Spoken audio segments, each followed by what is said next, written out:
balita na ikay mawiwili. So mga par, matapos nga po personal nagka-interest ang Uhashi Promotion at Team Inoue sa Pinoy prospect ngayon si Kenneth Lover para papermahin at maging kasapi sa kanilang team matapos ang sunod-sunod na panalo ng ating pambato sa Japan na puro knockout sa round 1. Kung saan mga idol, meron na nga sagot ang Team Lover sa offer ni Mr. Uhashi at ang sagot nga dito mga idol hindi. Bagkus mga idol pinili ng Team Lover na pumirma sa isang Japanese promoter na si Koki Kamida ng Kamida Promotion na siya mga idol ang humahawak sa magkapatid na Shigeoka. Ayon sa rumors mga idol, meron 3 fight contract daw si Kenneth Lover sa Kamida Promotion at sa 3 laban nito mga idol, guarantee daw na makakuha ito ng isang world title fight. Pero sure ball daw mga idol na sa unang laban daw ni Lover sa Kamida Promotion, makakasugo pa daw nito mga idol ang dating world title challenger. Well, napakagandang offer to mga idol para sa Pinoy prospect kasama na ang title fight dito. Kaya mas pinili pala ng Team Lover ang Kamida Promotion at na-reject ang Uhashi Promotion dahil baka walang kasiguraduhan ng mapalaban si Kenneth Lover sa titulo kapag nasa Uhashi Promotion ito pumirma.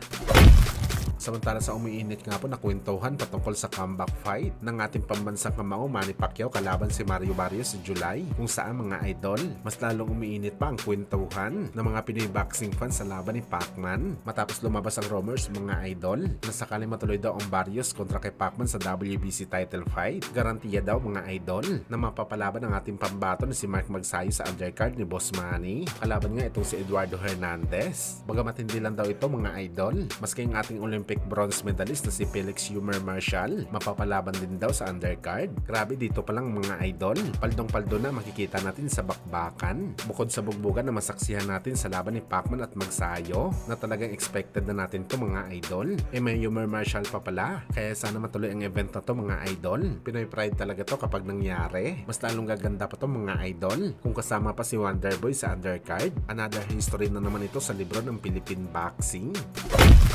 Sa kabilang banda naman mga idol, sa ginanap nga po na media workout ng Ryan Garcia para sa bakbakan nito kay Rolando Romero sa paparating na Sabado, binulabog nga po siya mga idol ng ama ni Devin Haney na si Bel Haney at pinuna ang pangangatawan ni Ryan Garcia na lumiit daw ito mga idol dahil hindi na daw ito gumagamit ng feds, kung saan hindi naman nakapagtimpi si Bagito mga boss at ang kanyang ama na si Henry Garcia at pinagtawanan na lang itong si Bel Haney. Ano yan nila mga idol? Walang bayag daw si Bel Haney dahil imbis daw makipag-rematch ito sa kanila, dinaan niya daw sa kaso ang bad blood nila ni Ryan Garcia. At sa naging panayam ni Bagito mga idol, nag-aangas lang daw sa Bel Haney para i-build up ang pangalan ng kanyang anak matapos niya ito lampasuhin sa harapan ng buong mundo. Marami na daw walang bilib kay Haney dahil sa nangyari na yon. Tapos nagsampa pa daw sila ng kaso. Talagang pinapakita daw nila sa buong mundo mga idol kung gaano sila kaiyakin na mag-ama. Dagdag pa ni Ryan Garcia mga boss, kung winasak niya daw si Boy Ilong sa laban nila na walang training at puro inom daw ang kanyang ginagawa, sa rematch daw nila focus ito sa training para iatid daw si Haney sa ospital matapos ang laban.